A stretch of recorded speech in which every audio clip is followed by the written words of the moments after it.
I am so proud to call this person a dear friend acquaintance. And I've known her for so long. And all I've got to say is trusting her with your hairs and trusting me with a colonoscopy. Give it up for Jamie Tait!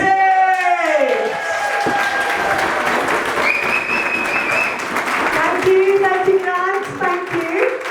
So, it might surprise you to know I'm not a full-time comedian. My day job is hairdressing, and I've been hairdressing for 26 years. I started when I was 5. But no, really, I started when you went into hairdressing because you were too thick to do nursing. That's basically how it was looked upon when I started, and I hate that. Hairdressing's an amazing career, isn't it, ladies? Yeah. It's amazing. However, I didn't help that thick bit, really. Because when I'm being creative, my mouth and my brain are not engaged. I said to a client some time ago, we should get rid of Bin Laden with MFI intelligence. Just going to flat pack him, were we? And I also recently said I wasn't sure Jeremy Corbyn was antiseptic. And I had a gentleman start up his own business and asked if I wanted him to do the double glazing, wash the windows. He goes, what kind of double glazing is it you've got? Is it PVU? No, glass.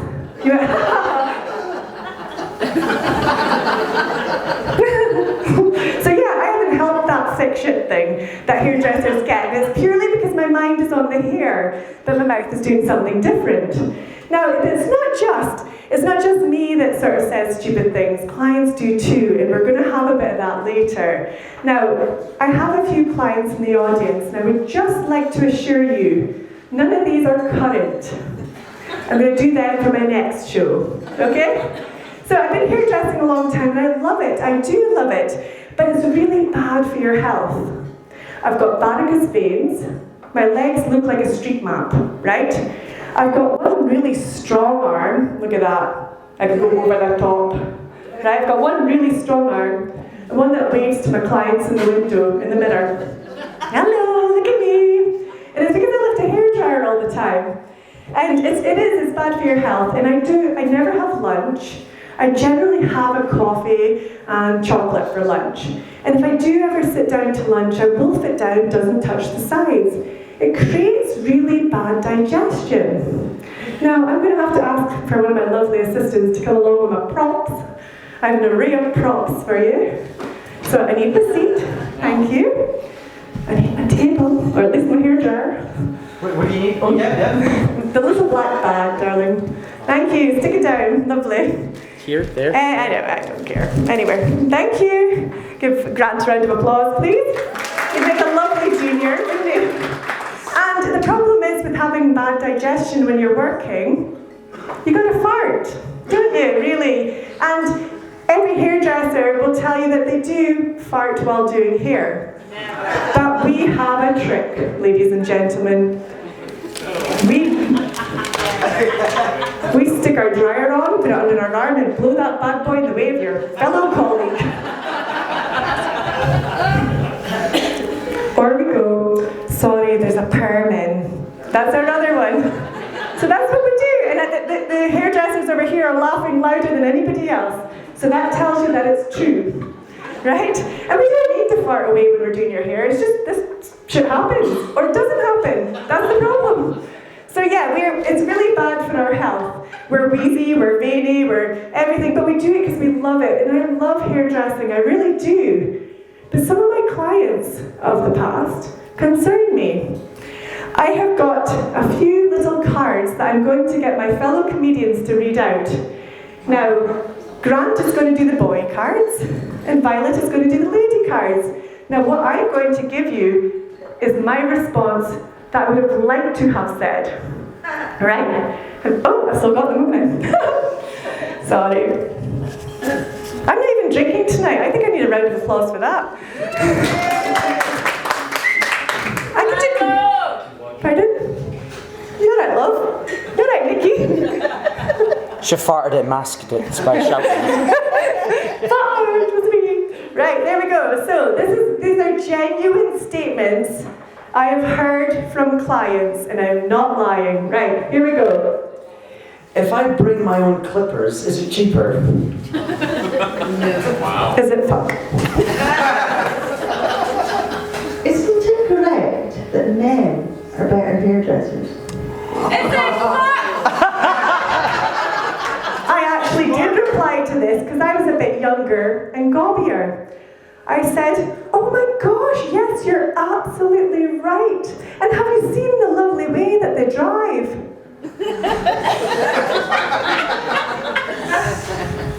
Just looked at me like I had two heads, and I purposely booked her in with the guy I knew who was shite. Can you imagine I'm your boyfriend while you cut my hair? Said by a 50-year-old man when I was 17. Funny. Incidentally, what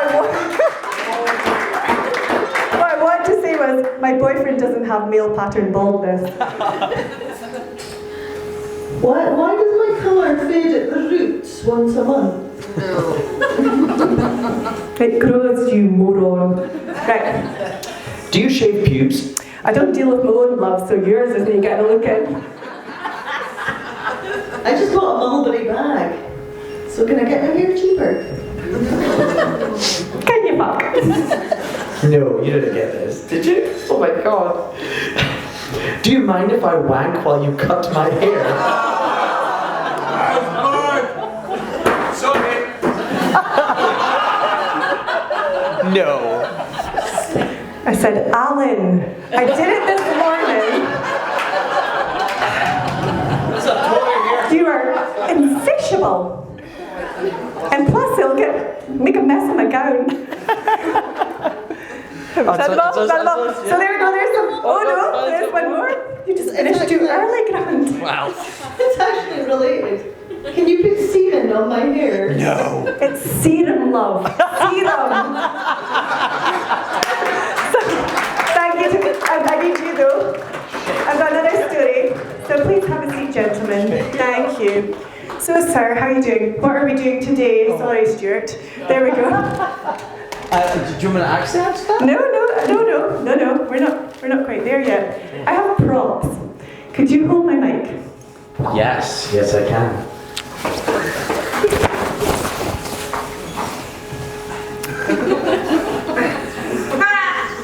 Just checking what it meant. A cat lawn. I need a cup of tea. Right, sorry. Right, so sir, what are we doing today? Now, this is a true story. And a rather sort of slightly dishevelled, unusual fella came into my salon. And he came in for a haircut. Now, I started cutting his hair. As I do. That's my job. There suddenly became a little bit of movement under the gown.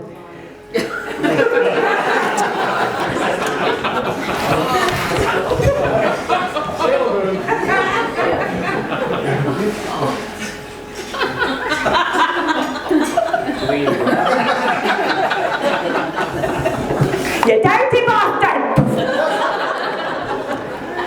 Turns out he was cleaning his glasses.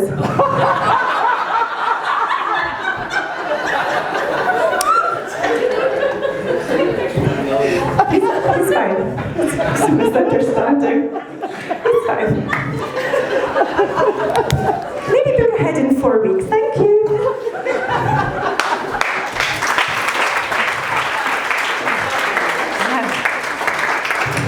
Another thing I heard was I had a real posh lady. I worked in a Boyne. I was trained by the Queen's hairdressers, so we used to get a lot of posh people in because that was they thought they'd get their hair done by the Queen's hairdresser.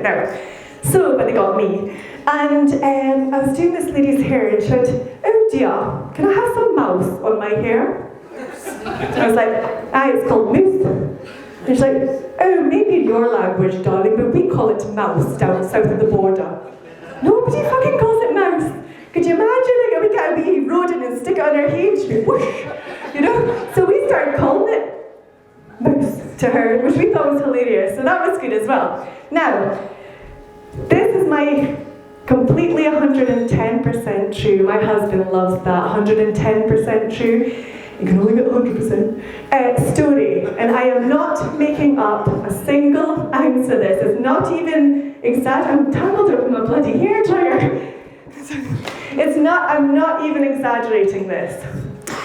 Back in 1999, early 2000, I worked for quite a well-known city centre franchise hair salon that I'm not allowed to name, so we'll call it Phony and Cry. When I worked there, I was known as Renee. So that's the phony part. And I pretty much cried daily, so there's that. And I worked there, and it was quite a different salon to the Boyne one I worked in. I think that's safe to say. It had a lot of rules and regulations, and we had like Millennium Space Age haircuts. We had the micro fringe, which was just no fucking fringe. It was the world's least flattering haircut, I can assure you.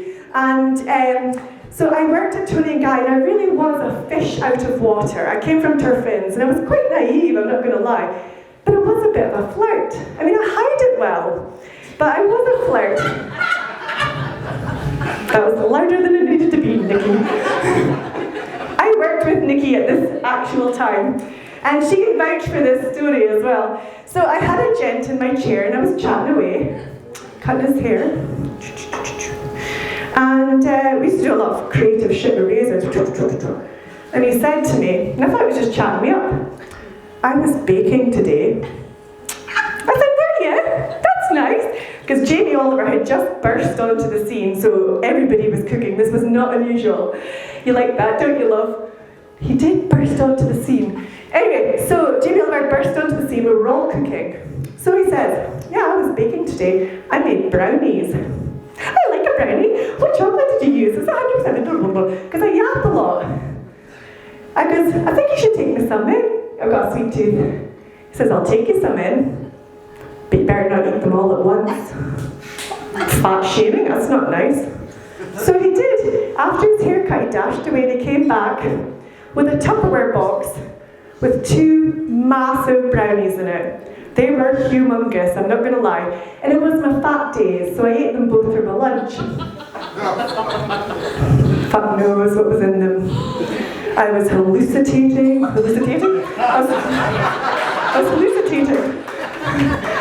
hallucinating. I was levitating. Everybody's hair was fucked, and not in a good way. It was terrible. And I kept saying, Nikki, I'm levitating. She's like, no, you're fine. I'm looking down at my clients. They're down there. No, you're fine.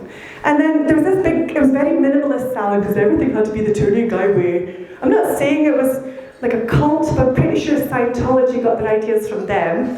And I was in this really minimalist salon, yet there was this big grandfather clock following me around the place. Where did we get that? Oh, look at that! It's here now. Look at that. But I'm still cutting hair with sharp instruments. And eventually the boss cottoned on that there was something wrong, and he appeared beside me, and I started screaming in his face because he had the face of a devil, which I now realise was an apparition. And I said, "Ah!" when he came up to me, and they carted me off to A&E because they thought I was having a mental breakdown. It turns out I just got spaced out my face at lunchtime and ruined everybody's hair. So if you do hear that story about Renee, guilty. That was me. So thank you. And to celebrate it, I did actually get the recipe. Thank you, darling. Oh, I'm sorry. Is anybody brave enough to try my brownies?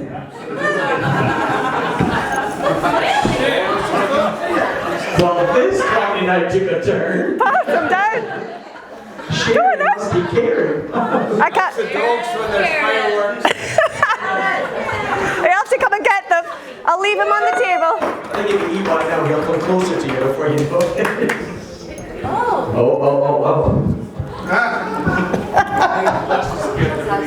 I can't do this just now, I've got to drive. Sorry, so yes, if anyone's brave enough to try my brownies, you'll have a great night. Anyway, I've been Jamie Tait. You guys have been amazing. And I want to, thank you. I want to just tell one tiny little story about why I'm here tonight. This is my third comedy event I've organised, and I quite like getting my favourite people together in a room to do a show for you guys. But today I decided to raise money for Parkinson's, because you might see my little picture there. Last year I lost my dad to Parkinson's. He was a comedian, not on stage or anything, but he was bloody funny. And even when he had Parkinson's, he used to say, "Jamie, I'll make you a drink, but it'll be shaken and not stirred." So he just took every day as it came. And it's a horrendous disease, so if we can raise as much money as we can, that would be awesome. Thank you again.